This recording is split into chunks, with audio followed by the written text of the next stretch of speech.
Hi friends, நம்ம இன்னைக்கு இந்த வீடியோவில் ரொம்ப மோசமான ஒரு அப்டேட் தான் பார்க்க போகிறோம். ஏதோ ட்ரக்கிங் எல்லாம் போகிறேன் அப்படின்லாம் நினைக்காதீங்க. இதான் மார்த்தாண்ட மேம்பாலத்துக்கு கீழே இருக்க ரோடு. இவ்வளோ மோசமான ரோடாக தான் இருக்குது. இடையில வந்து ரோடு சரி பண்ணோம், ஆனால் அது ரோடு நிற்கலை அப்படி இப்படின்ட்டுலாம் என்னெல்லாமோ நியூஸ் போட்டுட்டு இருந்தாங்க.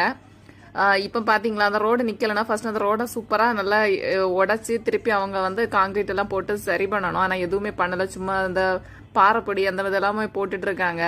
அதெல்லாம் என்னைக்கு செட் ஆகி என்னைக்கு இந்த நமக்கு இந்த டிராஃபிக் இல்லாமல் இந்த மக்கள் எல்லாம் பார்த்தீங்களா எவ்வளோ குண்டு இருக்குதுல, எவ்வளோ கஷ்டப்பட்டு ட்ராவல் பண்ணுறாங்க. என்னைக்கு தான் இந்த நிலம் மாறும் அப்படின்ட்டு தெரியல. இந்த ரோட்டோட மோசமான நிலைமையை பற்றி உங்களோட கருத்துக்களை நமக்கு வந்து கமெண்ட்ல போடுங்க.